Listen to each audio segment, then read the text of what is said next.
movements of the thumb, muscles of the hand, and the arches of the hand. Finally get to the sensation of the hand, or hopefully when you start comparing peripheral nerve innervation of the hand with the dermatomes, you start to see the difference between these two things. Also give you a couple of clinical conditions of the hand and movement. And if time permits at the end, start getting you to think a little bit more about movement itself. Because by the end, and I plan to make sure you're done the lower limb by the 25th of November. So last Friday is all content. That's your last lab week. The following week is your exam week. And as we get past this section, I'll start talking about the lab exam and how it works. Okay? So, last class introduced you to the carpal tunnel as a region of interest. So the carpal tunnel will change, obviously, depending on where you cut through the carpal bones. So you'll see a number of different images. Sometimes the cut isn't clean, it's not a mid-carpal cut. Because if you notice the way the carpal bones interact, it's not just a straight line, they have this kind of funny interaction between the proximal and distal row. So depending on how you cut it obliquely, you cut proximally or distally, you'll see kind of different bones in the picture. But the real orientation of this stuff doesn't change a whole lot as the tendons in question pass on top of the carpal bones, underneath the retinaculum, the flexor retinaculum, and into the hand. And again, the bones are in the arch.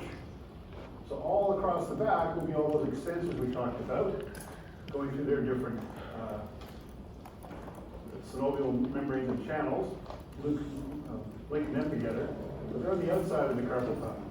As are a bunch of other stuff. What's in the carpal tunnel, flexor digitorum superficialis and profundus, and flexor pollicis longus tendon, and to some extent, flexor carpi radialis. Depending on where you cut, it's either in the middle of this, or it's on its own as it starts to get close to attaching to the proximal carpal tube. So, on top, usually there's a nerve, there's palmaris longus. That's where the ulnar artery and nerve will run. So they do not pass through this. In fact, they pass right next to the pediform bone, where it's a bit of a jeopardy. There's a canal there, they pass under, they're protected. But sometimes if there's a fracture in the pediform bone, or in my youth, at a frat party, a guy put his hand through a beer bottle right there and smashed it. Ended up cutting his ulnar nerve and lacerating his artery. Had to go to the hospital, he was instructions. So what he was trying to do, but it was interesting. And so it's a bit of a jeopardy here because it's not actually protected by all this other stuff. But in here is the median nerve. And as we get to the end, you'll see there are conditions where you can damage the median nerve going into the hand. There'll be sensory consequences, and there'll be motor consequences to that. So I've added in these muscles in green, because we're going to start talking about them today. So, movements of the thumb, to remind you, abduction from the anatomical position is moving the thumb towards you in the anterior posterior plane. It's a different kind of motion. Whereas what you would think would be abduction, moving the thumb away from the midline, along the midline, is actually extension. Okay? So abduction would be bringing the thumb back, so if you're going to hold a pencil. Extension and flexion, dragging basically the first metacarpal across the palm. Palm position is the rarity, and that's because of the muscles we're going to talk about today. Muscles that are literally called opponent muscles, because they bring your thumb towards your baby finger, or all of them. Oppose all kinds of stuff. And this joint, this saddle joint, is critical in allowing this to happen. And then finally, knee position would be bringing it away from the opposed position. Now in Moore, they have these red and green lines, but they get them all mixed up. What they say, what you need to know is not what's written in Moore. This, of course, is where the metacarpal would join the flanges. So this is the metacarpal phalangeal joint, the first one. The green one, that's your saddle joint. So that's where the carpal metacarpal joint will be. So the doughy part of your thumb that's moving around, that's a metacarpal. Okay. Your knuckle is actually the stuff that's being moved around. He's got them reversed, unfortunately, in the legend. So I'm just pointing that out. If you look at the hand, in the hand section of Moore, there's just a ton of stuff on compartments and fascias and who's wearing what. Don't worry about it. I don't care about that. Okay? I don't care about all the compartments you'll find. It is interesting just to look at the finger and realize that it's not just a simple two tendons running down the thing. There's a lot of digital arteries and nerves. There's a lot of fat pads. There's going to be tendons on the back, or the extensor expansion basically, and 2 tendons on the front. Flexion deforms facialis on either side of profundus, depending where the cut is. But usually on the palmar surface, there's a little bit of fat here and there, and it's within a compartment. So, Moore spends a lot of time talking about infection, but usually if you infect one of these fingers, you prick it on a piece of a rusty nail, which is a pretty good example. Usually the infection would be confined to that finger, as long as it doesn't spread into the palm. So don't worry about all the compartmentalization of where things are. Worry about the muscles and what they do to the hand. There is a trivial little muscle right on the, what's called the hyperthenar eminence, which is for the patty part, right here, your baby finger, the base, called palmaris brevis. Hence, that's why you have palmaris longus. This one I think is prevalent in everyone. It's just really hard to find on paper thin, the size of a small stamp. And its whole thing is to go from subcutaneous tissue into the palmar ponderosa fascia. So just to help give a little bit of padding and cupping to the hyperthenar eminence. The big padded area on the outside of your, or the medial side of your hand is called the hyperthenar eminence. You'll see one in a second. Okay, so palmaris brevis. It's a small muscle. I don't think it's all that critical, but he puts it up there. The ones that are critical are the ones we're about to cover. The first, thenar muscles. So the thenar area, or thenar eminence, is at the base of your thumb. That's the big padded part here. Big padded because there's 3 muscles sitting right underneath it. And by definition, and it's not a lot clear anymore, there's only 3 muscles that you will call thenar muscles. First one is called flexor pollicis brevis. And it's going to run from the retinaculum, from parts of the tubercle, the scaphoid, and to a certain extent the trapezium, trapezoid. It's going to run up and insert on the outside of the base of the first valve. What it's going to want to do is, if it contracts, it's going to want to pull, basically, the first valve over top of the palm. Flexion. So on your hand, it would be the more distal part of that doughy bit, the flexor pollicis brevis. Why?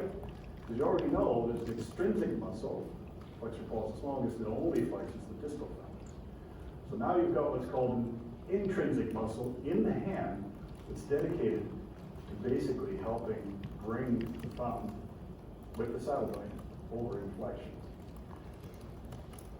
Next to it, where it's been kind of cut away, is abductor pollicis brevis. So again, brevis, why? Because you know there's an abductor pollicis longus that helps you abduct the thumb and extend it to some extent. Well, where is that? That's an extensor.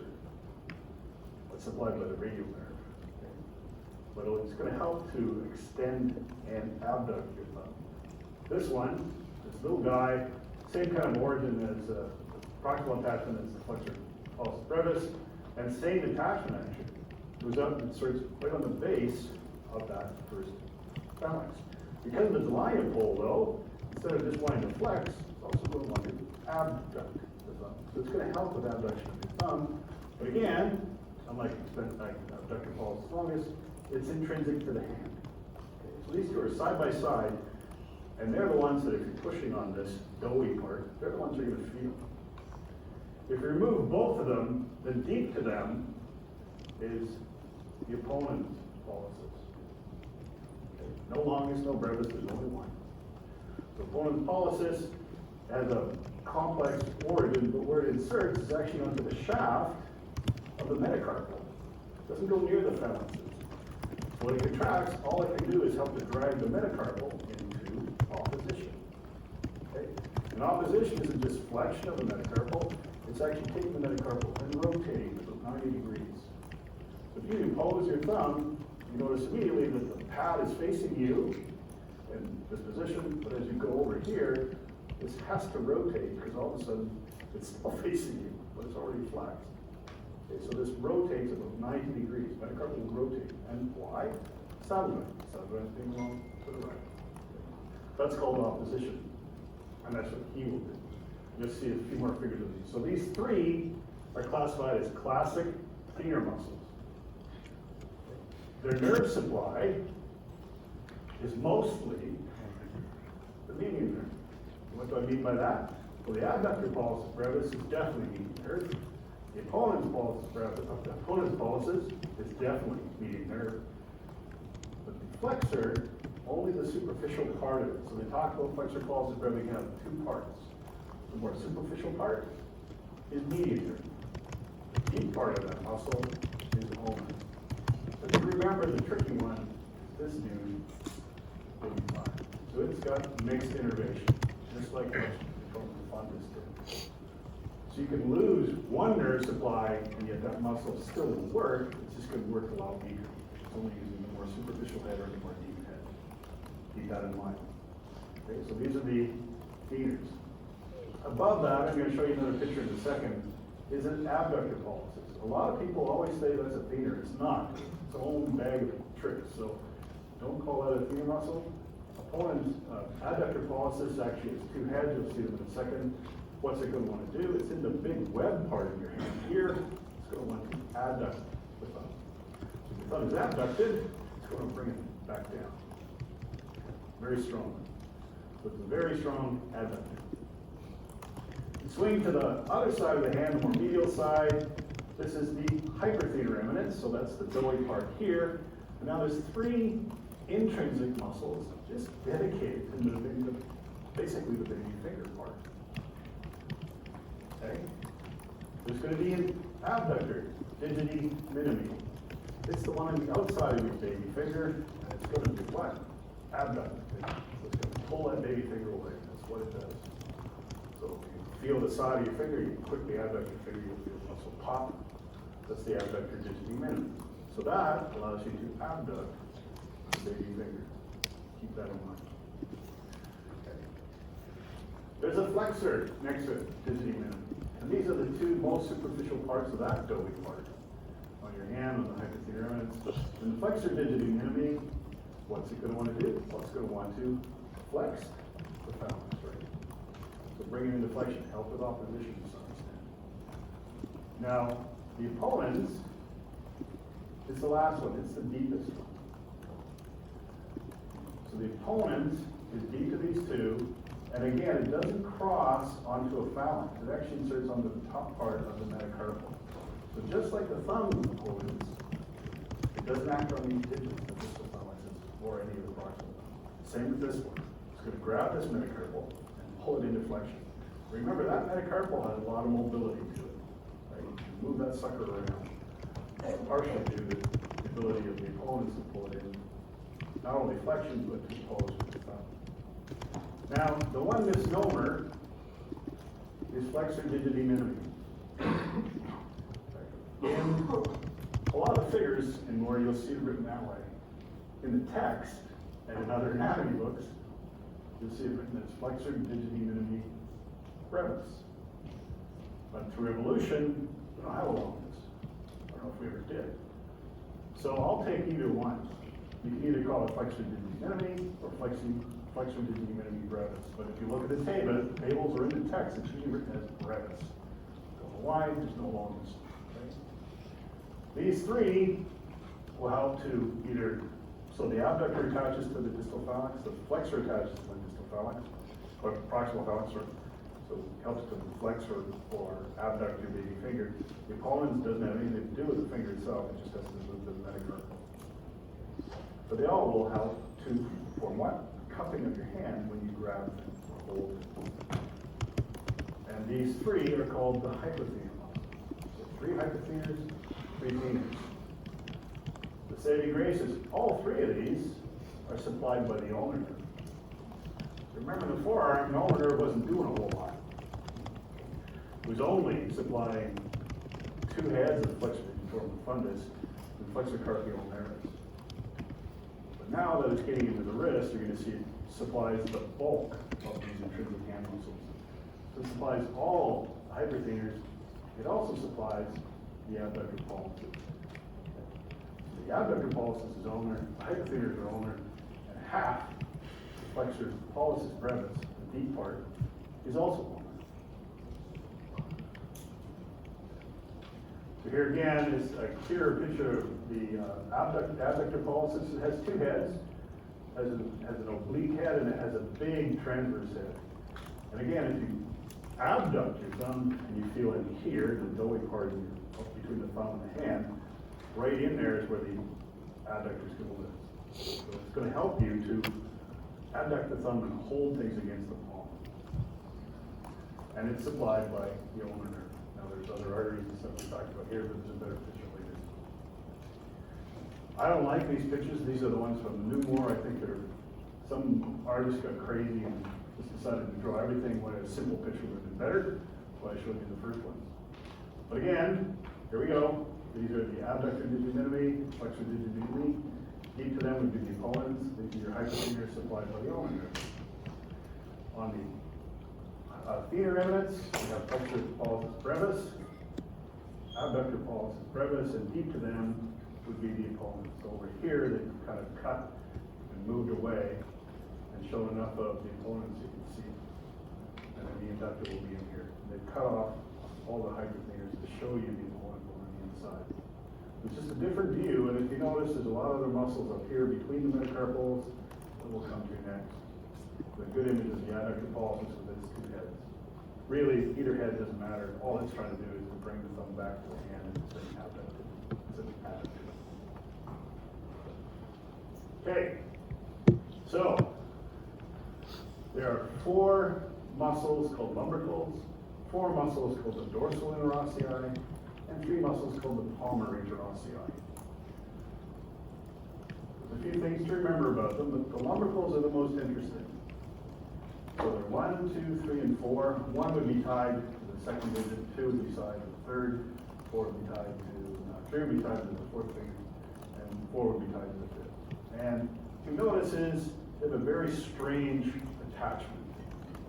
The proximal attachment is actually from the tendon of flexor digitorum profundus. It doesn't have a bony attachment. It actually attaches to the profundus tendon in your palm. That's what it takes as a proximal attachment. Then what it does is it scoots around to the lateral border and inserts into the dorsal expansion on the top.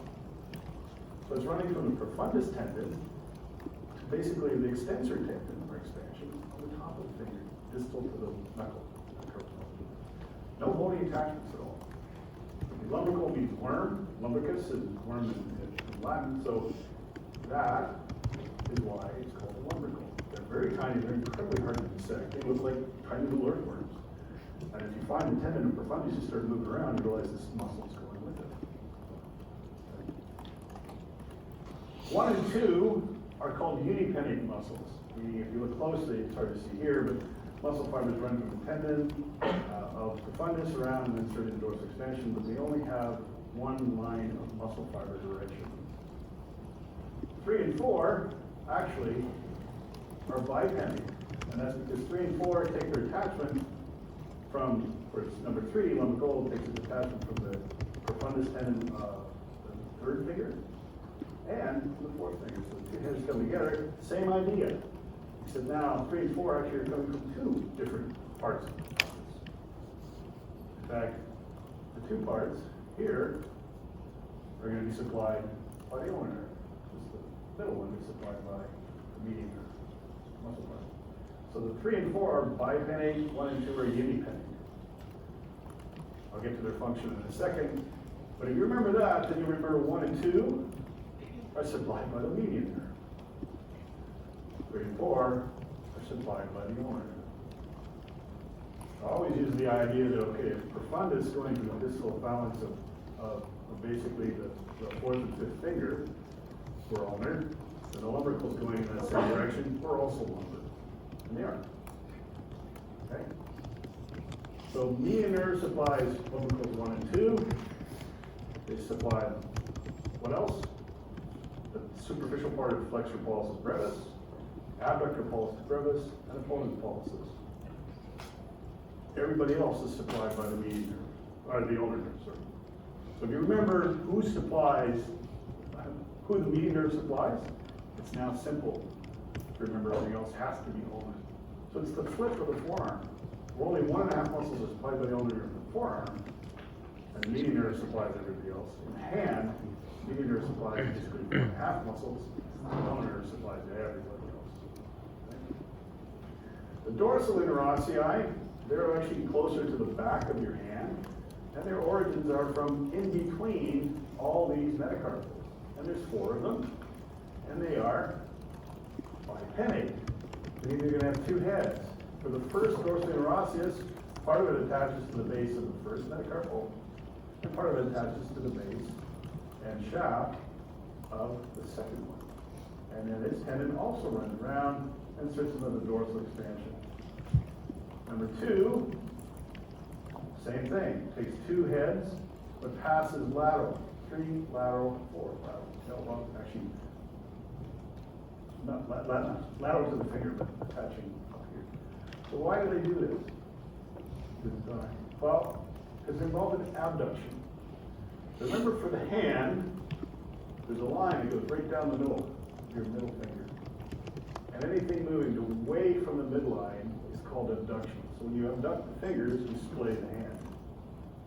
When you adduct the fingers, you bring the fingers together. It's all about the middle finger. Notice I bring my hand this way so I can get rooted. So this is abduction and adduction.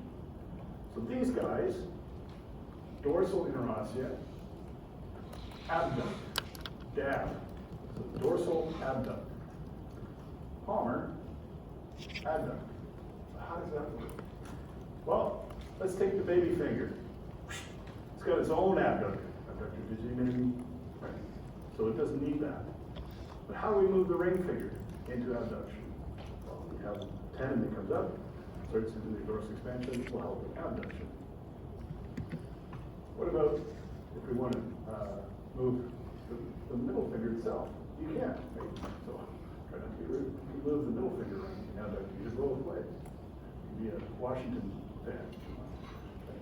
So now you've got an abductor that's going to want to pull the middle finger one way or the other way. And lastly, first dorsal interosseous wants to move the index finger into abduction.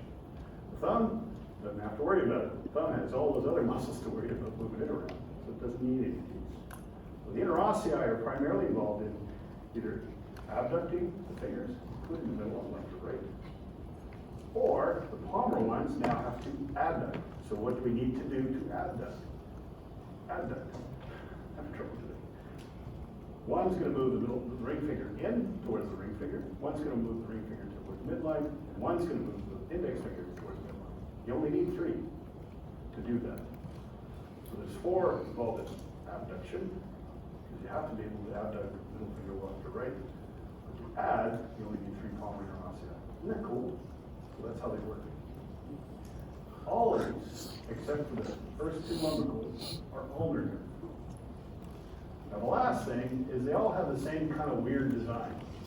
The lumbricals go from tendon up into the dorsal expansion. Interossei, as they curl around the joint, yes, they will insert onto the metacarpal. So the first dorsal interosseous can actually abduct the index finger.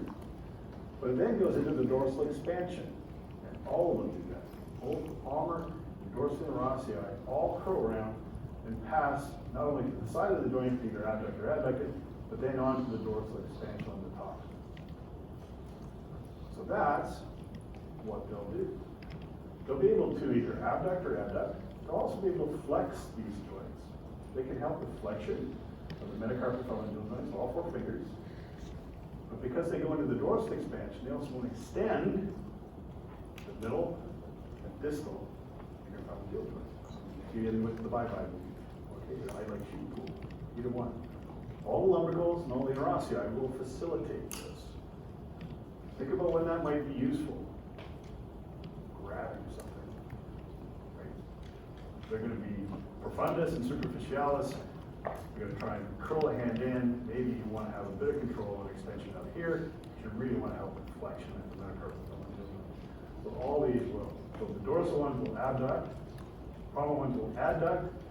But both sets of the interossei will help flex the metacarpal joint and extend the 2 interphalangeal joints because they're onto that dorsal expansion, the lateral mantle dorsal expansion. That's neat. Now you see again, we're really biasing flexion. That's why you're so strong at this and you're not really good strength-wise at extension. Again, put your hand in a big bag of sand and try to open your hand, you'll realize you're not that powerful. So remember we talked about this dorsal expansion. I always have these little flailing red things hanging around. So take some time and look at these figures, and you'll figure out, oh yeah, okay, here's a dorsal interosseous muscle. It's got two heads, comes along, it's going to insert on the side of the metacarpophalangeal joint, and it's also going to blend into what? Dorsal expansion. Here would be a lumbrical coming in, doing the same thing. Lumbricals go right into the dorsal expansion. Another image down here showing, again, here's the lumbrical origin, coming from the profundus tendon, going what? Into the dorsal expansion. What a weird little muscle. But they help with controlling metacarpophalangeal joint inflection or even adduction. And they help extend your fingers. And you remember this whole contraption is the retinacular ligament. You try to flex with profundus and distal phalanx, this ligament is going to want to help bend all the joints into flexion. That's the point. But you use interossei or lumbricals to flex at the proximal joint here, because the retinaculum passes behind with them, attaching to the dorsal expansion. You end up with an extension moment around the proximal interphalangeal joint and one around the distal interphalangeal joint. You end up with that. You end up with exactly the posture you want. So not only the way that these little muscles work, but also there's a ligament is designed to facilitate that functional grasp. Okay? It's really well written up in more too. So here's another image just showing you some of the muscles again, the flexor and the abductor, pulsus brevis, and the arteries. So remember, just a reminder, ulnar and radial arteries go into the palm. Ulnar primarily that superficial arch, radial primarily the deeper arch that's down below all this stuff. But they will anastomose with each other, so they do counterflow. And that's all the artery stuff you need to know. Obviously, each finger will have digital arteries that go with them. There's a whole nerve supply that we're coming to next. Okay. For the bones and for attachments, it's just like everything else I've been talking to you about. Some of the attachments are dead obvious for a question in a practical exam, let's say. You know, flexor pollicis longa, obvious. Maybe the extensor pollicis. These things are obvious, but some of the attachments in the palm, especially some of these little finger muscles, they have multiple attachments. That's not where I'm going to ask you for the attachment. I'll ask you for the distal attachment. Even if it's here, where flexor and abductor pollicis brevis attached together, I will put a piece of plasticine and say, what two muscles attach here? That's fair. Okay. Same for all the things like flexor profundus and superficialis. You get in here with the actual origins of the palmar dorsal interossei, they're kind of obvious, but if you just think about what they do, okay, I want to move this finger towards the midline. It has to come from here, but it has to attach there. That's the only way it's going to happen. So that's the first palmar interossei. It has to be. You can almost draw them on your hand how to make these things move. It takes some time and lab to do that. So again, it has to be a really obvious connection onto the hand if I'm going to ask it in a practical lab setting. More so, you should be able to figure out from the function what they do. Okay. Functional hand. So these intrinsic muscles, they really help to maintain basically the arch of the hand. I love this image. That's how your hand works. It's not only got a medial to lateral arch, it's got an anterior, posterior arch as well, right? Or proximal to distal arch. So you can create this cup. Part of that cup is the ability to move the metacarpals around. Part of it is the fact that you have a big padded muscle waist on one side and the other, right? To help, you've got a nice tight fascia in the center. So it really forms a functional gravity hand. And so the way the intrinsics are laid down, including all the interossei, facilitate that. If you do have a problem, and some of them get paralyzed, or they waste, you lose that arch. And if you look at this, it starts to look more like a monkey hand, or a simian hand. I'll come back to that. I did talk about this idea of the mobility of the third and fourth, or fourth and fifth, I should say, metacarpal heads away. Remember that ligament here, the transverse metacarpal ligament, is a little looser between these. It allows us not to stay with a flat hand, to actually curl around it. So there's a lot of mobility on this distal joint. And it helps with this power grip. And those, again, are important for gravity. Finally, the cutaneous innervation of the hand, which I hope to get to before. Anybody pay attention to King Charles? He's not as loud. No, don't get going. I'll stop. This is a view of the dorsum of the hand, right hand. In purple is going to be the distribution of the median nerve. So as the median nerve crosses into the carpal tunnel, anything on the back of your hand is the tip of your thumb, index finger, middle finger, and the more, remember this posterior lateral part of the ring finger, up to about the interphalangeal joint. All that purple is supplied or innervated by the median nerve. So if there's a receptor on the back of my thumb, it's going to eventually come through the digital nerve of my thumb, through the median nerve, and through the carpal tunnel, all the way up into the spinal cord. If it's from the red stuff here, that's the radial nerve distribution. Radial nerve has nothing to do with any of these hand muscles, thank God. Right? Last thing it supplies are the extensors for the wrist and fingers. So as it gets to the hand, it's run out of motor innervation, it only has sensory. So it'll supply this region on the back of the hand. So anything in here is going to come up with these small digital nerves, and go through the superficial radial nerve to join the radial nerve, and that's radial nerve innervation.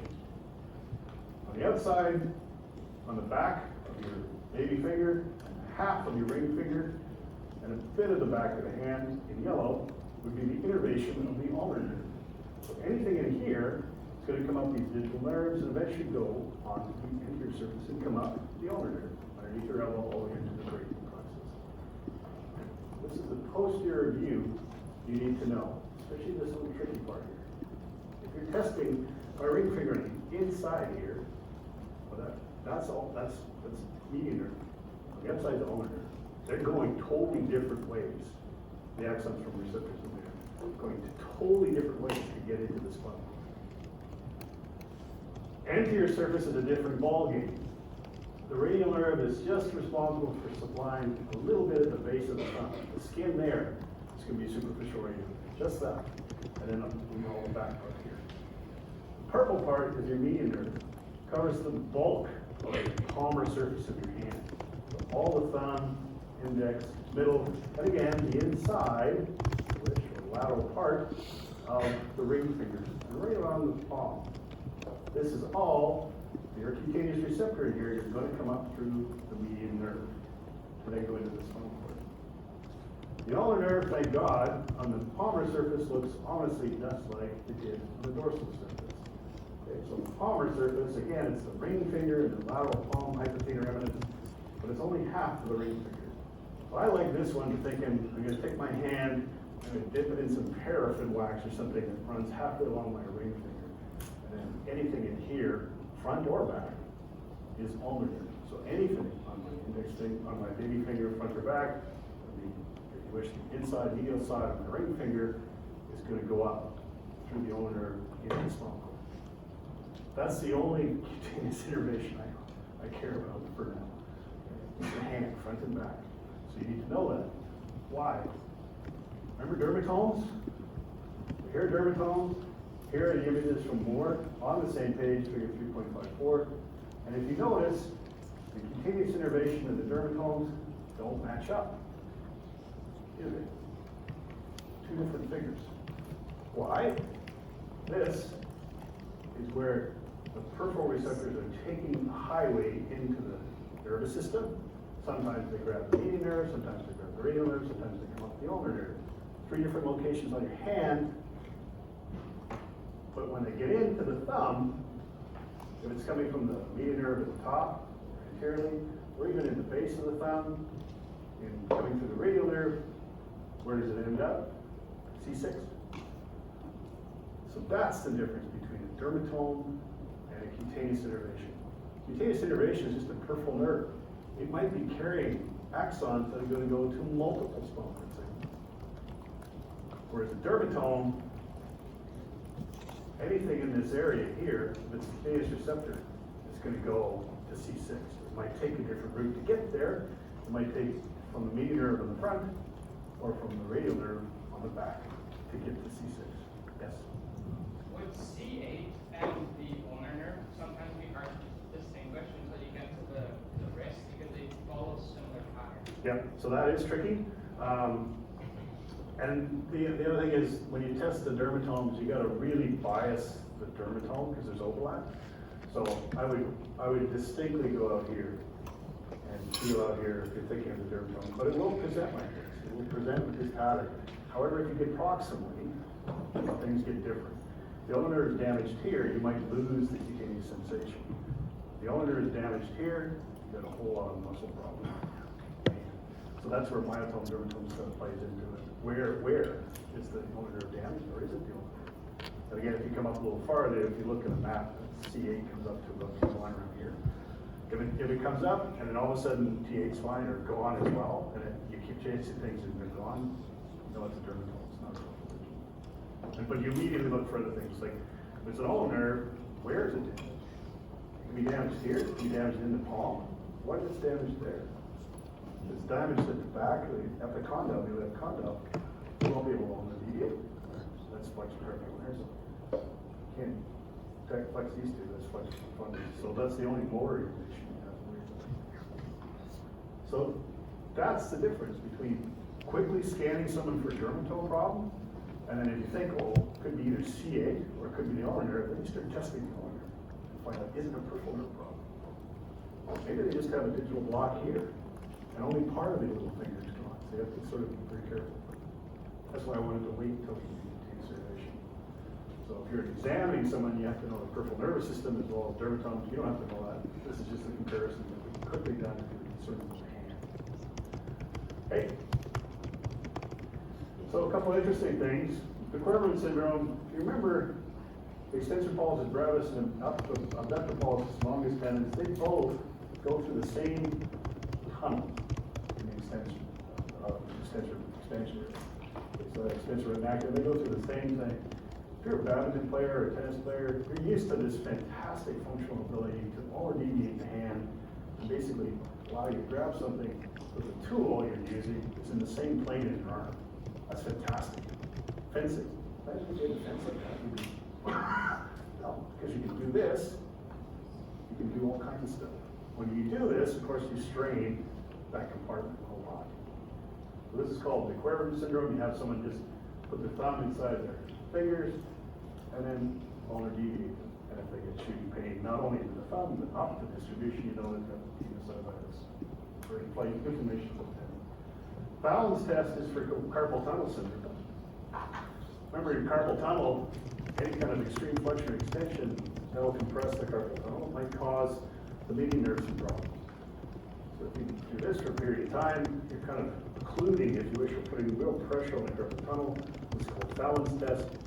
Sign would be within 30 seconds to a minute, I start to either tingling or I lose function distally. So it's usually about 2 minutes before you do this for long enough. If you do it long enough, you know you'll end up with a problem. Just think when you're watching TV like this for a period of time, and you take your hand off, you can't move it. You've occluded blood supply, you've also affected the nerves. And finally, chemo sign, again, classic, my brother-in-law had bad carpal tunnel syndrome. So he's complaining about sensation. He hadn't started to get wasting yet. Because if the median nerve is compressed, what do you lose? 5 muscles in the hand. You lose the 2 lumbricals, and most of your theaters are going to be paralyzed right over time. So he hadn't started that, but he had really profound median nerve cutaneous sensations. He almost hit me, but if you go over where the median nerve is and you tap it, you do have carpal tunnel, you spray in your hand, and it's not a tingling sensation, it's a sharp painful sensation. It's called tingle. So anything, if you're worried about some kind of nerve entrapment, you sort of tap hold the nerve. The favorite one of mine is right there. If you tap hard enough, you'll get a spray in your thumb. That's the superficial. Just being responding to mechanical signals. Okay, other things that happen. So there's a condition called Dupuytren's contracture. The palmar aponeurosis is about 8 times more common in men than women, usually over the age of 55, 60. The palmar aponeurosis on the medial side of the hand starts to contract, becomes fibrotic. And so you end up with a classic posture of the 2 fingers, baby and ring, curling in, and the hand, you can still use these, but the whole thing starts to tighten up. So it becomes a very unfunctional hand. So it's palmar fascia. So both brother-in-laws had this, and it's usually bilateral. And so I remember Leo, my Uncle Leo and I were moving 2 cords of wood, and you could only pick up, it was weird watching his hand, you pick up the wood like this, and sort of toss it to me, but, you know, that's kind of tiring if you're moving 2 cords of wood, just doing this thing. Heck, and I grabbed his hand, and he was like, for years he'd been kind of hiding this. Within the last 6 months, it really constricted on him. What they did for him, they could either surgically go in and pull out palmar ponderosis, or one guy went in, he takes a hypodermic, like a flu shot, he goes and just punctures it, and sort of tears away the palmar ponderosis and gamete, and then they cast you up, so he healed. But it really worked well for him. Some medication didn't work, but it gave him a functional grasp. Nerve palsies. So I talked about simian hand or ape hand. If you do have a medial nerve compartment problem, you have loss of the cutaneous distribution, but you also lose theater function. So the hand goes from having a nice juicy part here to being relatively flat. And you lose a lot of hand function. Radial nerve doesn't affect the hand directly, but what does it affect? Wrist extensions, finger extensions, right? So you end up with wrist trauma. You can't extend the fingers, you can't extend the wrist. You can't compensate for anything. You can only flex. So it's a very devastating damage. If it's low at the elbow, you end up with this. If it's higher up, you lose elbow extension, triceps. So the radial nerve is important. Claw hand, again, it's with ulnar. Wherever it is, it's just at the wrist, you've lost all those intrinsics, controlling them. So just think what's left. Some of the fingers, love a long finger ones from the front and back, would still be okay. But you end up with a claw hand. So you end up with a very immobile hand. You can do something with your fingers and thumbs, not a lot with everything else. So these are 3 conditions that are common with nerve damage. Okay, quickly, types of muscle contraction. Just can you do this? Yeah, you got it? So you know what an isometric concentric and eccentric contraction is? The most important one is this one, eccentric. Because what's happening is the muscle that's contracting is actually being forced to lengthen. It's a very interesting concept, but as we get into the lower limb, you'll see that's basically how you get around. These eccentric contractions can do a lot of stuff. So picking up the mug weighs a pound. If I want to put it down, I want to hold it asymmetrically. Biceps and the other elbow flexors are creating basically a pound torque off it, right? So you I want to raise it up to take a sip. Biceps now is generating more force than the weight of the object. If I want to put it back down, biceps is still in control of this. If I use triceps, I'll slam it into the table. I don't. I lower it very gently. When I do that, I generated torque in biceps and other elbow flexions slightly less than the weight of the object. That's the secret behind eccentric contractions. As you lean and get up and move around, you're going to be doing all kinds of eccentric contractions. Parts of your muscles, your leg, and back. Okay. Also, things like agonists and antagonists, you cover that? Prime movers and synergists. The problem with this one is I don't believe the biceps is a prime mover for the elbow. I think brachialis, but that's just a figure. And final thing about the hand. I'm trying to build a case for flexors and flexor dexterity. You don't play the violin with the back of your hand. There's so much independent control of these guys. But if you try a few things, put your arm in full flexion. Full flex your wrist. Try to make a fist. Pretty useless, right? You can't really grab. Why? Because all these guys are now at a mechanical insufficiency. They're short. But take your hand to neutral position. Make a fist. Take your hand just into extension. Make a fist. Now we're talking. This is powerful figure flexion. As you go into flexion, they lose power. So how do you do that?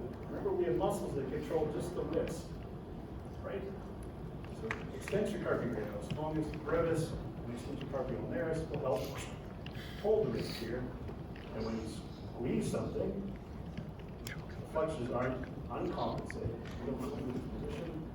Wrist extension control, which is holding the posture of the wrist so you can actually do things. So I think the extensor, the best way to think of them is posture weights. Yeah, sure, they would help raise your fingers, extension of the index finger, or extension of the fingers. That's not terribly functional. They just open a hand so you can close it. So a lot of the stuff your hand does is designed to use posture control at the wrist joint. Because remember, what all these, 5 of these guys from the complex organ, what do? They also flex the wrist and elbow. So to be able to do things down here, you have to stabilize the elbow, through triceps, wrist extension, and through all these ones that only act at the wrist stable. That's sweet. Just think of some of the postures you can get into. This one I love. I love this whole idea of why lumbar deviation is so profound in radial deviation. This is a very functional use for us too. Hammer. Hammer. It's not only this. It's that. It's that whole other radial deviation. You take this object, you allow it all that dexterity, you allow it to not only be in space where the palm is facing down, but be in space the palm is now facing up because it's supination and pronation. And then you attach it to this ball bearing going up here that takes it anywhere in space you want. The degrees of freedom, they would call it, if you have that motor control, probably not yet. You can put your finger anywhere in space. Okay? You can do it multiple ways. Right? You can do all kinds of fun things to get that space acquired. That's the whole joy of the upper limb. Mobility in the shoulder, supination and pronation. You can't do that at the leg. And then the dexterity of your hand. Some of you might be really good with your toes and feet, but not as good with this. So keep that in mind as we move into the lower limb. The vegetables going on Friday. Let's start with the pelvis. Try and get the marks back to you next week for the midterm. As soon as I know, I'll post them. I'll tell you what it is. Last year's average was 51. We have a bench going. TAs are a little more misbelieving what the average would be than I am. I've actually said you're going to get 64. So don't let me down. And you put it up here.